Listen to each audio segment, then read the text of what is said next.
ألا تقاتلون قوما نكثوا أيمانهم وهموا بإخراج الرسول وهم بدؤوكم أول مرة أتخشونهم فالله أحق أن تخشوه إن كنتم مؤمنين قاتلوهم يعذبهم الله بأيديكم ويخزهم وينصركم عليهم ويشف صدور قوم مؤمنين ويذهب غيظ قلوبهم ويتوب الله على من يشاء والله عليم حكيم أم حسبتم أن تتركوا ولما يعلم الله الذين جاهدوا منكم ولم يتخذوا من دون الله ولا رسوله ولا المؤمنين وليجة والله خبير بما تعملون. தங்களுடைய சத்திய உடன்படிக்கைகளை முறித்துக் கொண்டு நம் தூதரை ஊரை விட்டு வெளியேற்றவும் சூழ்ச்சி செய்த மக்களுடன் நீங்கள் போர் புரிய வேண்டாமா? அவர்களே வாக்குறுதி மீறி உங்களை தாக்க முதல் முறையாக துவங்கினர். நீங்கள் அவர்களுக்கு அஞ்சுகிறீர்களா? அப்படி அல்ல. நீங்கள் மோனியன்களாக இருப்பீர்களானால் நீங்கள் அஞ்சுவதற்கு தகுதியுடையவன் அல்லாஹ் ஒருவனேதான். நீங்கள் அவர்களுடன் போர் புரியுங்கள். உங்களுடைய கைகளை கொண்டே அல்லாஹ் அவர்களுக்கு வேதனை அளித்து அவர்களை இழிவுபடுத்தி அவர்களுக்கு எதிராக அவன் உங்களுக்கு உதவி செய்து அவர்கள் மேல் வெற்றி கொள்ளச் செய்வான். இன்னும் மோனியன்களின் இதயங்களுக்கு ஆறுதலும் அளிப்பான். இவர்களுடைய இதயங்களில் உள்ள கோபத்தை போக்கிவிடுவான். தான் நாடியவரின் தௌபாவை மன்னிப்பு கோருதலை ஏற்றுக்கொள்கிறான்.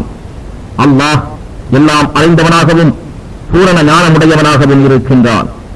மோனியன்களே, உங்களில் யார் அல்லாஹுவின் பாதையில் போர் செய்தனர் என்பதையும் அல்லாஹுவையும் அவருடைய தூதரையும் மோனியன்களையும் தவிர வேறு எவரையும் அந்தரங்க நண்பர்களாக ஆக்கிக் கொள்ளவில்லை என்பதையும் அல்லாஹ் உங்களை சோதித்து அறியாத நிலையில் நீங்கள் விட்டுவிடப்படுவீர்கள் என்று நினைக்கின்றீர்களா?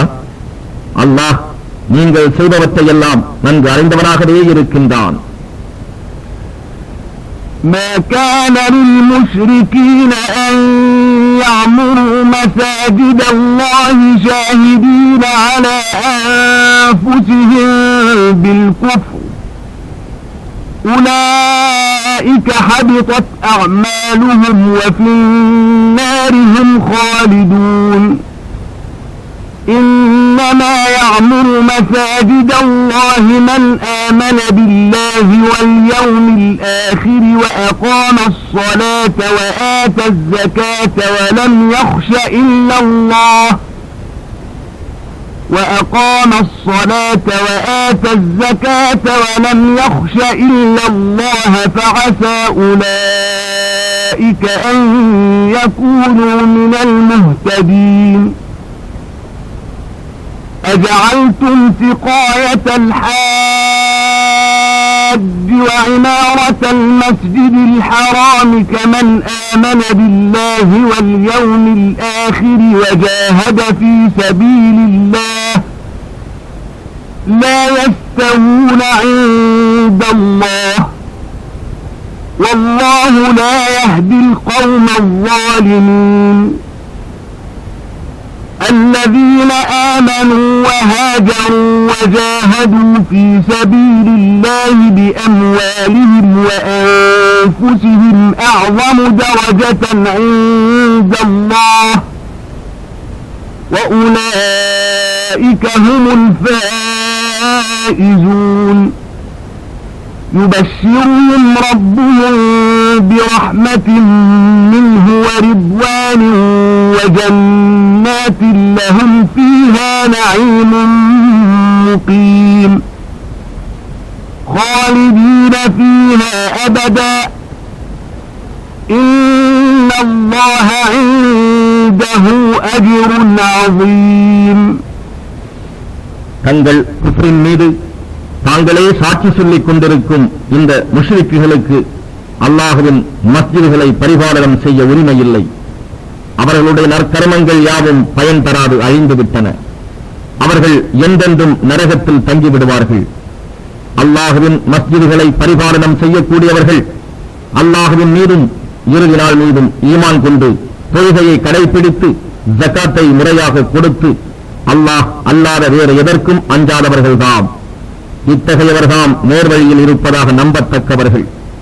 ஈமான் கொள்ளாத நிலையில் ஹாஜிகளுக்கு தண்ணீர் புகட்டுவோரையும் கஅபத்துல்லாவை புனித பள்ளியை நிர்வாகம் செய்வோரையும் அல்லாஹுவின் மீதும் இறுதி நாள் மீதும் ஈமான் கொண்டு அல்லாஹுவின் பாதையில் அறப்போர் புரிந்தோருக்கு சமமாக ஆக்கிவிட்டீர்களா? அல்லாஹுவின் சமூகத்தில் இவ்விருவரும் சமமாக மாட்டார்கள்.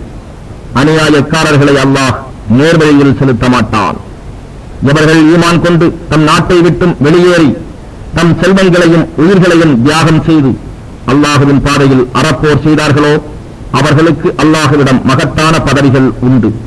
அவர்கள்தான் நிச்சயமாக வெற்றியாளர்கள்.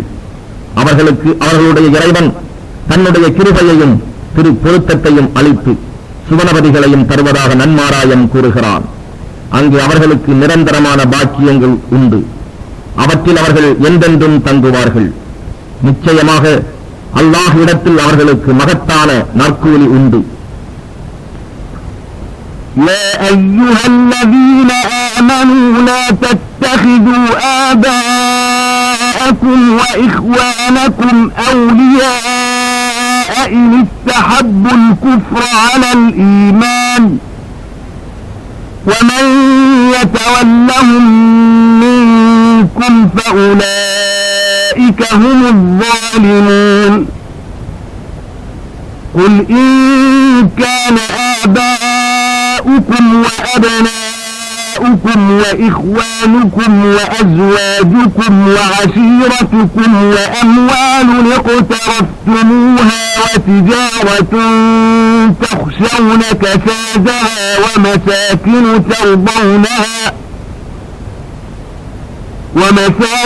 ترضونها أحب إليكم من الله ورسوله وجهاد في سبيله فتربصوا حتى يأتي الله بأمره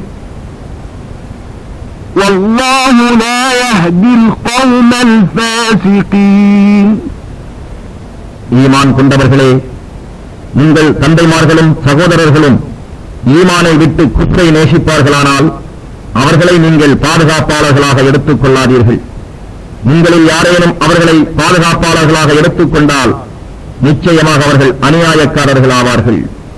நபியே, நீர் கூறும், உங்களுடைய தந்தைமார்களும் உங்களுடைய பிள்ளைகளும் உங்களுடைய சகோதரர்களும் உங்களுடைய மனைவிமார்களும் உங்களுடைய குடும்பத்தார்களும் நீங்கள் திரட்டிய செல்வங்களும் நஷ்டம் எங்கே ஏற்பட்டு விடுமோ என்று நீங்கள் அஞ்சி நடத்தும் உங்கள் வியாபாரமும் நீங்கள் விருப்பத்துடன் வசிக்கும் வீடுகளும் அல்லாஹ்வையும் அவன் தூதரையும் அவனுடைய வழியில் அறப்போர் புரிவதையும் விட உங்களுக்கு பிரியமானவையாக இருக்குமானால் அல்லாஹ் அவனுடைய கட்டளையை வேதனையை கொண்டு வருவதை எதிர்பார்த்து இருங்கள். அல்லாஹ் பாவிகளை நேர்வழியில் செலுத்துவதில்லை.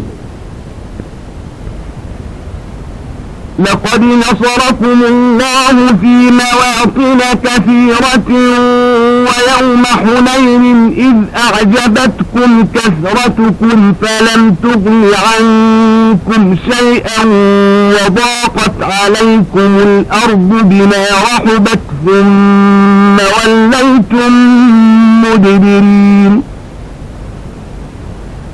ثم أنزل الله سكينته على رسوله وعلى المؤمنين وأنزل جنودا لم تروها وعذب الذين كفروا وذلك جزاء الكافرين ثم يتوب الله من بعد ذلك على من يشاء والله غفور رحيم. يا أيها الذين آمنوا إنما المشركون نجس فلا يقربوا المسجد الحرام بعد عامهم هذا وإن خفتم عيلة فسوف يغنيكم الله من فضله إن شاء إن الله عليم حكيم قاتلوا الذين لا يؤمنون بالله ولا باليوم الآخر ولا يحرمون ما حرم الله ورسوله ولا يدينون دين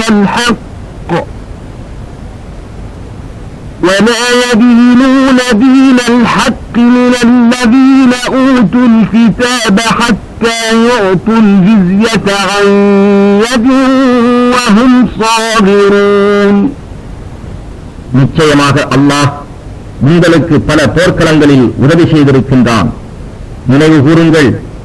ஆனால் ஹுனைன் போர் நடந்த அன்று உங்களை பெருமகிழ்ச்சி கொள்ளச் செய்த உங்களுடைய அதிகமான மக்கள் தொகை உங்களுக்கு எவ்வித பயனும் அளிக்கவில்லை. மிகவும் பரந்த பூமி உங்களுக்கு அப்போது சுருக்கமாகிவிட்டது. அன்றியும் நீங்கள் புறங்காட்டி பின்வாங்கலானீர்கள்.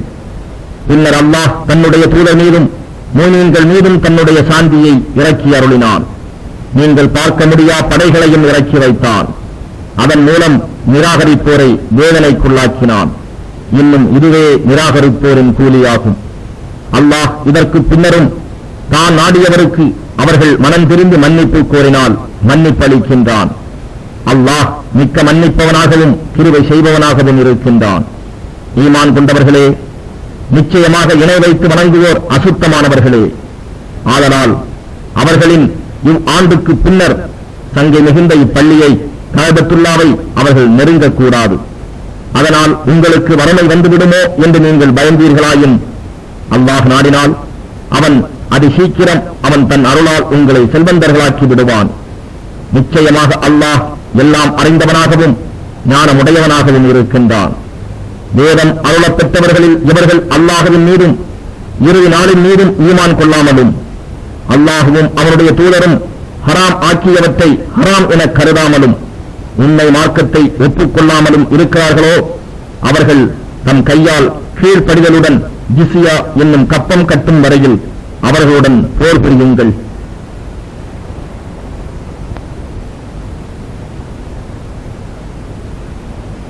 وقالت اليهود عزير ابن الله وقالت النصارى المسيح ابن الله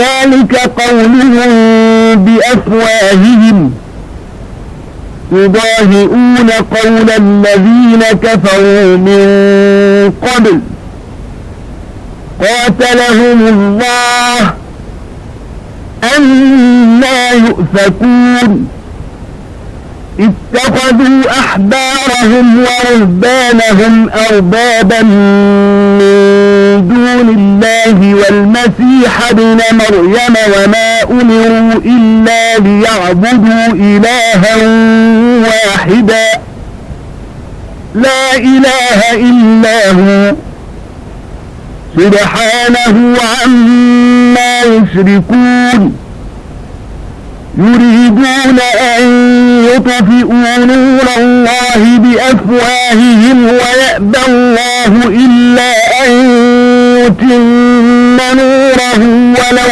كره الكافرون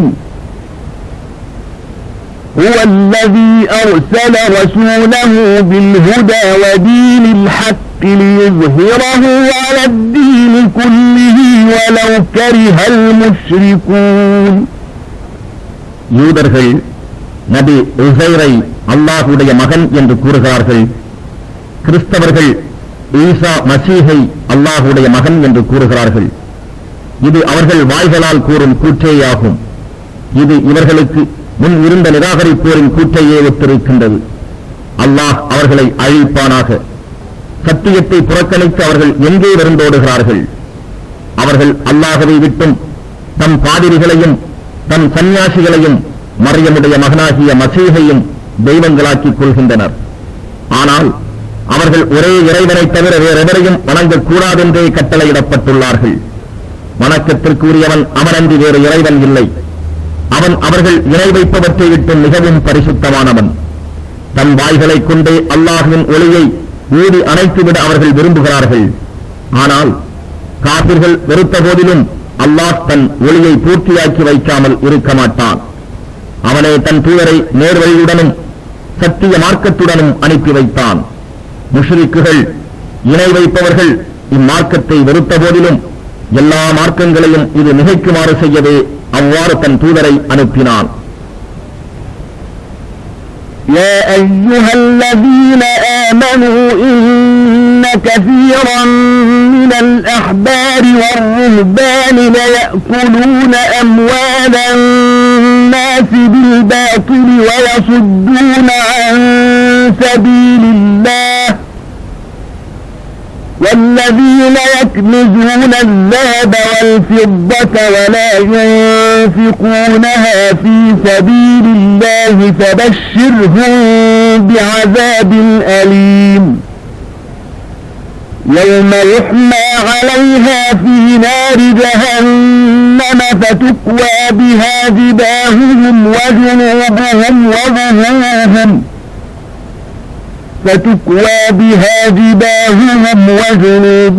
وظهورهم هذا ما كنزتم لأنفسكم فذوقوا ما كنتم تكنزون. ஈமான் கொண்டவர்களே, நிச்சயமாக அவர்களுடைய பாதிரிகளிலும் சன்னியாசிகளிலும் அநேகர் மக்களின் சொத்துக்களை தவறான முறையில் சாப்பிடுகிறார்கள். மேலும் அல்லாஹ்வின் பாதையை விட்டு மக்களை தடுக்கிறார்கள். இன்னும் சிலர் பொன்னையும் வெள்ளியையும் சேமித்து வைத்துக் கொண்டு அவற்றை அல்லாஹ்வின் பாதையில் செலவிடாது இருக்கின்றனர். நபியே, இவர்களுக்கெல்லாம் நோவினை செய்யும் வேதனை உண்டு என்று நீர் நன்மாராயம் கூறுவீராக. நபியே, அவர்களுக்கு நீர் அந்த நாளை நினைவூட்டுவீராக. அன்று அவர்கள் சேமித்து வைத்த செல்வத்தை நரக நெருப்பில் இட்டு காய்ச்சி அதை கொண்டு அவர்களுடைய நெற்றிகளிலும் விலாப்புறங்களிலும் முதுகுகளிலும் சூடு போடப்படும். இன்னும் இதுதான் நீங்கள் உங்களுக்காக சேமித்து வைத்தது, ஆகவே நீங்கள் சேமித்து வைத்ததை சுவைத்து பாருங்கள் என்று கூறப்படும். إن عدة الشهور عند الله 12 شهرا في كتاب الله يوم خلق السماوات والأرض منها 4 حرم ذلك الدين القيم فلا تظلموا فيهن أنفسكم وقاتلوا المشركين كافة كما يقاتلونكم كافة واعلموا أن الله مع المتقين. إنما النسيء زيادة في الكفر يضل به الذين كفروا يحلونه عاما ويحرمونه عاما ليواطئوا عدة ما حرم الله فيحلوا ما حرم الله زين لهم سوء أعمالهم والله لا يهدي القوم الكافرين. நிச்சயமாக அல்லாஹ்விடத்தில் மாதங்களின் எண்ணிக்கை ஓராண்டில் 12 ஆகும். இவ்வாறு அவன் வானங்களையும் பூமியையும் படைத்த அந்நாளில் விதித்தான். அவற்றில் 4 மாதங்கள் புனிதமானவை. இதுதான் நேரான மார்க்கமாகும். ஆகவே அம்மாதங்களில் போர் செய்து உங்களுக்கு நீங்களே தீங்கிழைத்துக் கொள்ளாதீர்கள். எனினும் இணை வைப்பவர்கள் உங்களுடன் இம்மாதங்களில் போர் புரிவார்களானால் அவ்வாறே நீங்கள் அனைவரும் அவர்கள் எல்லோருடனும் போர் புரியுங்கள். நிச்சயமாக அல்லாஹ் பயபக்தி உடையோருடனேயே இருக்கின்றான் என்பதை அறிந்து கொள்ளுங்கள். போர் செய்யக்கூடாது என்று தடுக்கப்பட்ட இம்மாதங்களை அவர்கள் தங்கள் விருப்பப்படி முன்னும் பின்னும் ஆக்குவதெல்லாம் குஃப்ரையே, நிராகரிப்பையே அதிகப்படுத்துகிறது. இதனால் நிராகரிப்பவர்களே வழிகெடுக்கப்படுகின்றனர். ஏனெனில் ஒரு வருடத்தில் அம்மாதங்களில் போர் புரிவதை அனுமதிக்கப்பட்டதாக கொள்கிறார்கள், மற்றொரு வருடத்தில் தடுத்து விடுகின்றனர். இதற்கு காரணம் தாங்கள் தடுத்துள்ள மாதங்களின் எண்ணிக்கையை அல்லாஹ் தடுத்திருக்கும் மாதங்களின் எண்ணிக்கைக்கு சரியாக்கி அல்லாஹ் தடுத்திருக்கும் மாதங்களையும் தாங்கள் ஆகமாக்கிக் கொள்வதற்காகத்தான். அவர்களின் இத்தீச்செயல்கள் அவர்களுக்கு ஷைத்தானால் அழகாக்கப்பட்டு விட்டன. அல்லாஹ் காபிர்கள் கூட்டத்தை நேர்வழியில் செலுத்த மாட்டான். يا أيها الذين آمنوا ما لكم إذا قيل لكم انفروا في سبيل الله اثاقلتم إلى الأرض أرضيتم بالحياة الدنيا من الآخرة فما متاع الحياة الدنيا في الآخرة إلا قليل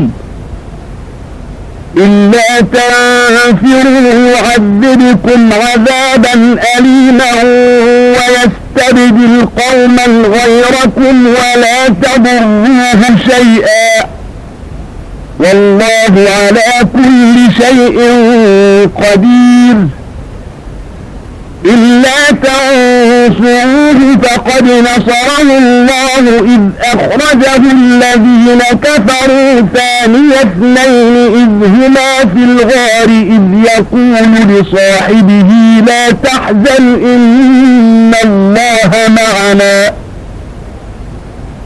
فأنزل الله سكينته عليه وأيده بجنود لم تروها وجعل كلمة الذين كفروا السفلى وكلمة الله هي العليا والله عزيز حكيم. ஈமான் கொண்டவர்களே, அல்லாஹ்வின் பாதையில் போருக்கு புறப்பட்டு செல்லுங்கள் என்று உங்களுக்கு கூறப்பட்டால் நீங்கள் பூமியின் பக்கம் சாய்ந்து விடுகிறீர்களே, உங்களுக்கு என்ன நேர்ந்து விட்டது? மறுமையை விட இவ்வுலக வாழ்க்கையை கொண்டு நீங்கள் திருப்தி அடைந்து விட்டீர்களா? மறுமையின் வாழ்க்கைக்கு முன்பு இவ்வுலக வாழ்க்கையின் இன்பம் மிகவும் அற்பமானது. நீங்கள் அவ்வாறு புறப்பட்டு செல்லவில்லையானால் அல்லாஹ் உங்களுக்கு நோவினை மிக்க வேதனை கொடுப்பான். நீங்கள் அல்லாத வேறு சமூகத்தை மாற்றி உங்களிடத்தில் அமைத்து விடுவான். இதற்கு நீங்கள் அவனுக்கு யாதொரு தீங்கும் செய்ய முடியாது. அல்லாஹ் எல்லா பொருட்கள் மேலும் பேராற்றல் உடையவனாக இருக்கின்றான். நம் தூதராகிய அவருக்கு நீங்கள் உதவி செய்யாவிட்டால் அவருக்கு யாதொரு இழப்பும் இல்லை. நிராகரிப்பவர்கள் அவரை ஊரை விட்டு வெளியேற்றிய போது நிச்சயமாக அல்லாஹ் அவருக்கு உதவி செய்தே இருக்கின்றான். குகையில் இருவரில் ஒருவராக இருந்தபோது நம் தூதர் தம் தோழரிடம் கவலைப்படாதீர்கள், நிச்சயமாக அல்லாஹ் நம்முடன் இருக்கிறான் என்று கூறினார். அப்போது அவர் மீது அல்லாஹ் தன் சாந்தியை இறக்கி வைத்தான். மேலும் நீங்கள் பார்க்க முடியா படைகளை கொண்டு அவரை பலப்படுத்தினான். நிராகரிப்போரின் வாக்கை கீழாக்கினான். ஏனெனில் அல்லாஹ்வின் வாக்குதான் எப்போதும் மேலோங்கும். அல்லாஹ் பேராற்றல் உடையவனாகவும் ஞானமிக்கோனாகவும் இருக்கின்றான். انفروا خفافا وثقالا وجاهدوا بأموالكم وأنفسكم في سبيل الله ذلكم خير لكم إن كنتم تعلمون لو كان عرضا قريبا وسفرا قاصدا لاتبعوك ولكن بعدت عليهم الشقة وسيحلفون بالله لو استطعنا لخرجنا معكم يهلكون أنفسهم والله يعلم إنهم لكاذبون عفى الله عنك لما أذنت لهم حتى يتبين لك الذين صدقوا وتعلم الكاذبين لا يستأذنك الذين يؤمنون بالله واليوم الآخر أن جاهدوا بأموالهم وأنفسهم والله عليم بالمتقين إنما يستأذنك الذين لا يؤمنون بالله واليوم الآخر وارتابت قلوبهم فهم في ريبهم يترددون. நீங்கள் சொற்பமான போர் தளவாடங்களை கொண்டிருந்தாலும் சரி, நிறைய போர் தளவாடங்களை கொண்டிருந்தாலும் சரி, நீங்கள் புறப்பட்டு உங்கள் பொருட்களையும் உயிர்களையும் அர்ப்பணித்து அல்லாஹுவின் பாதையில் அறப்போர் புரியுங்கள். நீங்கள் அறிந்தவர்களாக இருந்தால் இதுவே உங்களுக்கு மிகவும் நல்லது. நபியே, சமீபத்தில் லாபம் கிட்டும் இந்த நிலையிலிருந்து பிரயாணமும் சுலபமாக இருந்திருந்தால் அவர்கள் உங்களை பின்தொடர்ந்து வந்திருப்பார்கள். ஆனால் நீர் சென்ற இடம் வெகு தூரமாகவும் அவர்களுக்கு சிரமமாகவும் தோன்றிற்று. எனவே அவர்கள் வரவில்லை. ஏன் வரவில்லை என்று கேட்பீராயின், எங்களுக்கு சாத்தியப்பட்டிருந்தால் நிச்சயமாக நாங்கள் உங்களுடன் வந்தே இருப்போம் என்று அல்லாஹுவின் மீது சத்தியம் செய்து கூறுவார்கள். இவ்வாறு அவர்கள் தம்மை தாமே அழித்துக் கொள்கிறார்கள். அவர்கள் பொய்யர்கள்தான் என்பதை அல்லாஹ் நன்கறிகிறான். நபியே, அல்லாஹ் உம்மை மன்னித்தருள்வானாக. அவர்களில் உண்மை சொன்னவர்கள் யார், பொய்யர்கள் யார் என்பதை நீர் தெளிவாக அறிவதற்கு முன்னர் ஏன் அவர்களுக்கு போருக்கு புறப்படாதிருக்க அனுமதி அளித்தீர்? அல்லாஹுவின் மீதும் இறுதி நாளின் மீதும் ஈமான் கொண்டவர்கள் தங்கள் பொருட்களையும் உயிர்களையும் அர்ப்பணம் செய்து போர் புரியாமல் இருக்க உம்மிடம் அனுமதி கேட்கவே மாட்டார்கள். பயபக்தி உடையவர்களை அல்லாஹ் நன்கறிவான். போரில் கலந்து கொள்ளாதிருக்க உம்மிடம் அனுமதி கேட்பவர்கள் எல்லாம் அல்லாஹுவின் மீதும் இறுதி நாள் மீதும் ஈமான் கொள்ளாதவர்கள்தான். அவர்களுடைய இருதயங்கள் சந்தேகத்தில் இருக்கின்றன. ஆகவே அவர்கள் தம் சந்தேகங்களிலேயே இங்கும் அங்கும் உழலுகின்றனர். ولو أرادوا الخروج لأعدوا له عدة ولكن كره الله بعاثهم فثبطهم وقيل اقعدوا مع القاعدين لو خرجوا فيكم ما زادوكم إلا خبالا ولأوضعوا خلالكم يبغونكم الفتنة وفيكم سماعون لهم والله عليم بالظالمين لقد ابتغوا الفتنة من قبل وقلبوا لك الأمور حتى جاء الحق وظهر أمر الله وهم كارهون ومنهم من يقول ائذن لي ولا تفتني ألا في الفتنة سقطوا وإن جهنم لمحيطة بالكافرين إن تصبك حسنة تسؤهم وإن تصبك مصيبة يقولوا قد أخذنا أمرنا من قبل ويتولوا وهم فرحون قل لن يصيبنا إلا ما كتب الله لنا هو مولانا وعلى الله فليتوكل المؤمنون قل هل تربصون بنا إلا إحدى الحسنيين ونحن نتربص بكم أن يصيبكم الله بعذاب من عنده أو بأيدينا فتربصوا إنا معكم متربصون. அவர்கள் போருக்கு புறப்பட நாடியிருந்தால் அதற்கு வேண்டிய தயாரிப்புகளை செய்திருப்பார்கள். எனினும் அவர்கள் புறப்படுவதை அல்லாஹ் வெறுத்து அவர்கள் புறப்படாதவாறு தடை செய்து விட்டார். போரில் கலந்து கொள்ள முடியா பெண்கள் முதியவர்களைப் போல் தங்குபவர்களுடன் நீங்களும் தங்கிவிடுங்கள் என்று அவர்களுக்கு கூறப்பட்டது. உங்களுடன் சேர்ந்து அவர்களும் புறப்பட்டிருந்தால் ஒழுங்கீனத்தை தவிர வேறெதையும் அவர்கள் உங்களுக்கு அதிகப்படுத்தி இருக்க மாட்டார்கள்.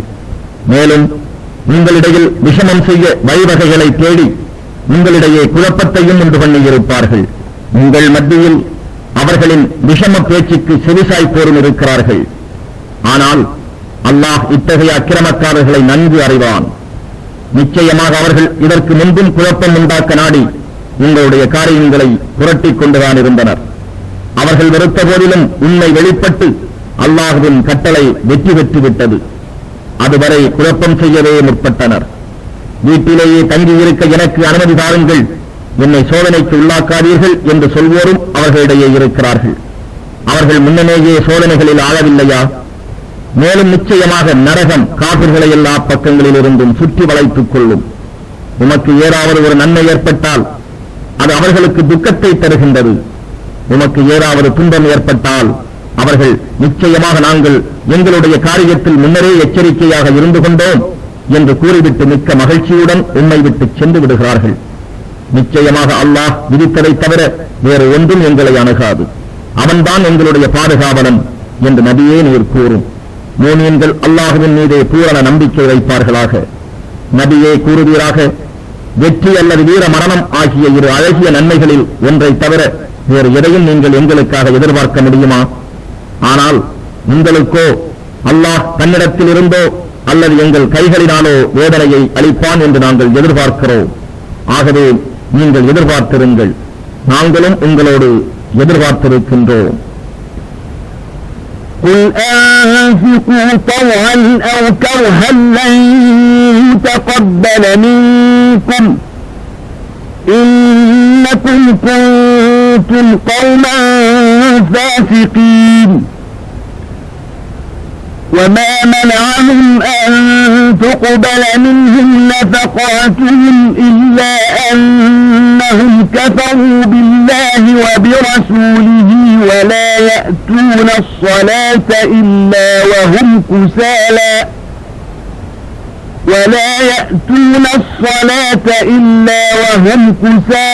ولا ينفقون إلا وهم كارهون فلا تعجبك أموالهم ولا أولادهم إنما يريد الله ليعذبهم بها في الحياة الدنيا وتزهق أنفسهم وهم كافرون ويحلفون بالله إنهم لمنكم وما هم منكم ولكنهم قوم يفرقون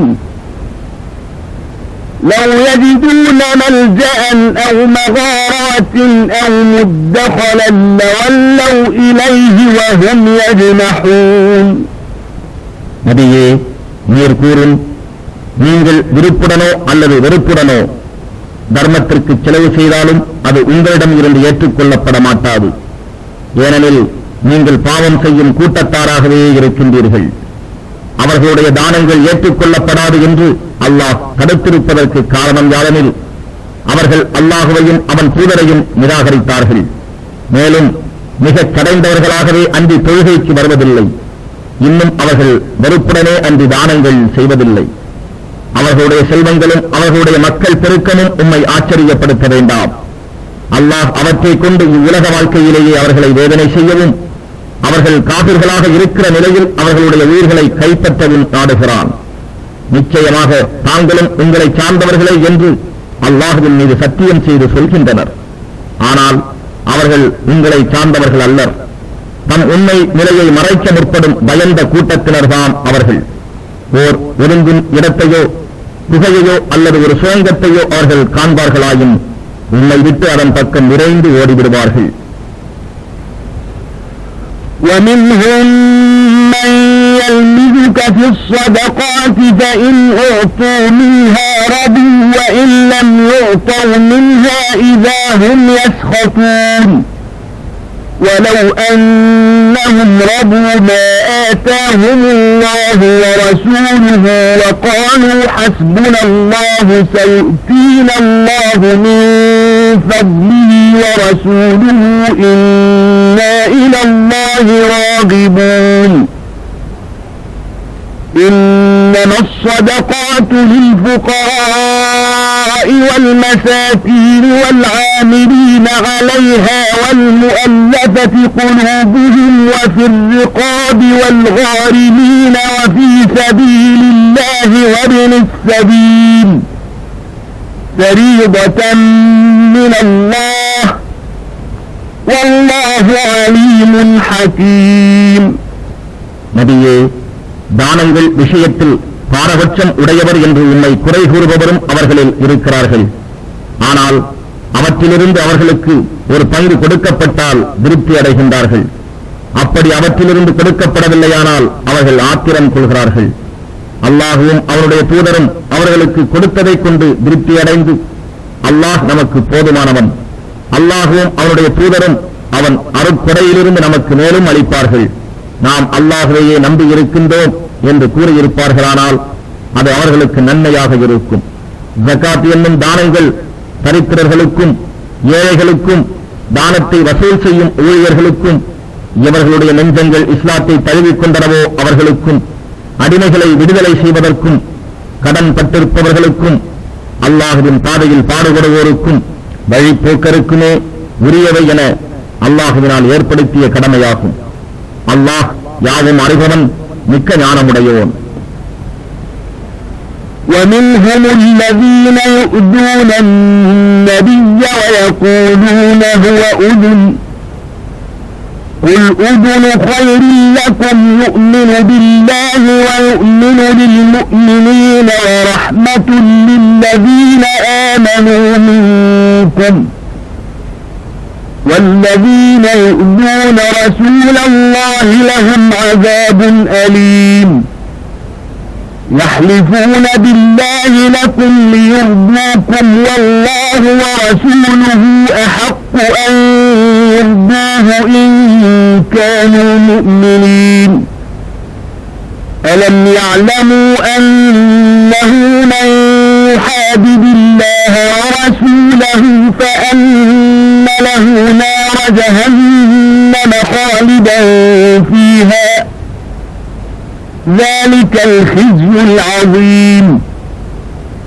يحذر المنافقون أن تنزل عليهم سورة تنبئهم بما في قلوبهم قل استهزئوا إن الله مخرج ما تحذرون ولئن سألتهم ليقولن إنما كنا نخوض ونلعب قل أبالله وآياته ورسوله كنتم تستهزئون لا تعتذروا قد كفرتم بعد إيمانكم إن نعف عن طائفة منكم نعذب طائفة بأنهم كانوا مجرمين. இந்த நபியிடம் யார் எதை சொன்னாலும் அவர் கேட்டுக்கொள்பவராகவே இருக்கிறார் என கூறி நபியை துன்புறுத்துவோரும் அவர்களில் இருக்கிறார்கள். நபியே நீர் கூறும், நபி அவ்வாறு செவியேற்பது உங்களுக்கே நன்மையாகும். அவர் அல்லாஹுவை நம்புகிறார், மூமீன்களையும் நம்புகிறார். அன்றியும் உங்களில் ஈமான் கொண்டவர்கள் மீது அவர் கருணையுடையோராகவும் இருக்கின்றார். எனவே எவர்கள் நம் ரசூலை துன்புறுத்துகிறார்களோ அவர்களுக்கு நோவினை தரும் வேதனை உண்டு. மூமீன்களே, உங்களை திருப்திப்படுத்துவதற்காக உங்களிடத்தில் அவர்கள் அல்லாஹுவின் மீது சத்தியம் செய்கிறார்கள். அவர்கள் உண்மையாகவே மூமீன்களாக இருந்தால் அவர்கள் திருப்திப்படுத்த மிகவும் தகுதியுடையவர்கள் அல்லாஹுவும் அவனுடைய ரசூலும் தான்.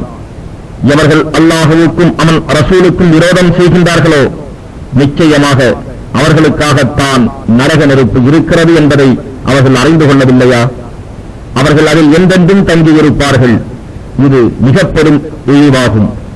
நயவஞ்சகர்கள் தம் உள்ளங்களில் மறைத்து வைத்திருப்பவற்றை அவர்களுக்கு உணர்த்திவிடக்கூடிய ஒரு அத்தியாயம் இறக்கி வைக்கப்படுமோ என அஞ்சுகிறார்கள். நபியே நீர் கூறும், நீங்கள் பரிகாசம் செய்து கொண்டே இருங்கள். நீங்கள் அஞ்சிக் கொண்டிருப்பதை நிச்சயமாக அல்லாஹ் வெளிப்படுத்துபவனாகவே இருக்கின்றான். இதை பற்றி நீர் அவர்களை கேட்டால் அவர்கள், நாங்கள் வெறுமனே விவாதித்துக் கொண்டும் விளையாடிக் கொண்டும் தான் இருந்தோம் என்று நிச்சயமாக கூறுவார்கள். அல்லாஹுவையும் அவன் வசனங்களையும் அவன் தூதரையுமா நீங்கள் பரிகசித்துக் கொண்டிருந்தீர்கள் என்று நபியே நீர் கேட்பீராக. உங்கள் விஷம போருக்கு புகழ் கூற வேண்டாம். நீங்கள் ஈமான் கொண்டபின் நிச்சயமாக நிராகரிப்போராகிவிட்டீர்கள். நாம் உங்களில் ஒரு கூட்டத்தாரை மன்னித்த போதிலும் மற்றொரு கூட்டத்தாரை அவர்கள் குற்றவாளிகளாகவே இருப்பதால் நாம் வேதனை செய்வோம்.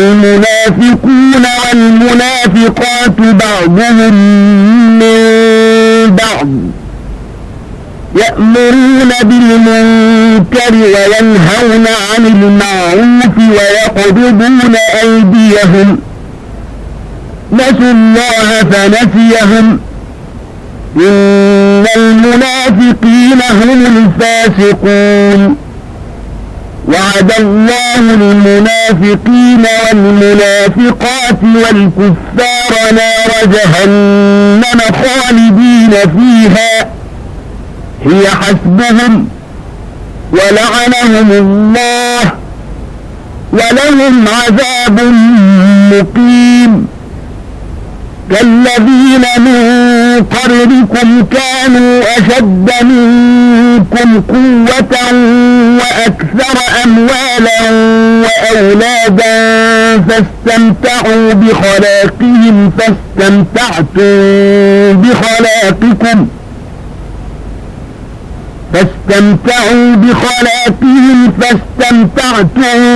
بخلاقكم كما استمتع الذين من قبلكم بخلاقهم وخضتم كالذي خاضوا أولئك حبطت أعمالهم في الدنيا والآخرة وأولئك هم الخاسرون ألم يأتهم نبأ الذين من قبلهم قوم نوح وعاد وثمود وقوم إبراهيم وأصحاب مدين والمؤتفكات أتتهم رسلهم بالبينات فما كان الله ليظلمهم ولكن كانوا أنفسهم يظلمون நயவஞ்சகர்களான ஆடவரும்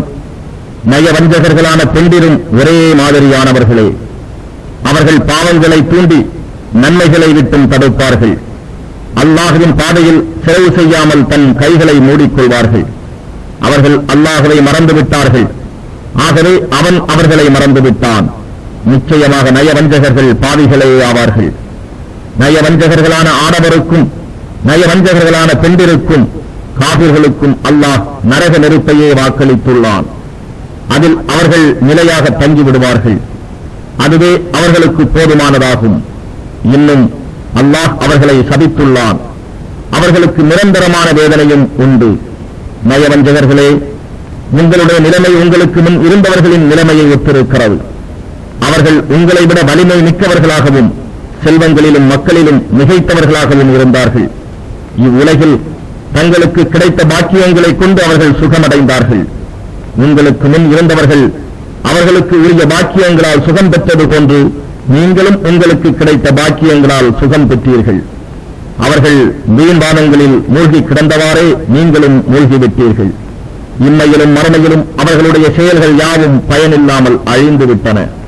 அவர்கள் பெரும் நஷ்டமடைந்து விட்டார்கள். இவர்களுக்கு முன்னிருந்த நூஹ் நபியுடைய மக்கள், ஆத் சமூதுடைய மக்கள், இப்ராஹிம் நபியுடைய மக்கள், மதியன் வாசிகள், தலைகீழாய் புரண்டு போன ஊரார் ஆகியவர்களின் வரலாறு அவர்களிடம் வரவில்லையா? அவர்களுக்கு நாம் அனுப்பி அவர்களுக்குரிய இறை தூதர்கள் தெளிவான அத்தாட்சிகளை கொண்டு வந்தார்கள். தூதர்களை நிராகரித்ததினால் அவர்கள் அழிந்தனர். அல்லாஹ் அவர்களுக்கு ஒரு தீங்கும் இழைக்கவில்லை. எனினும் அவர்கள் தமக்கு தாமே தீங்கிழைத்துக் கொண்டார்கள்.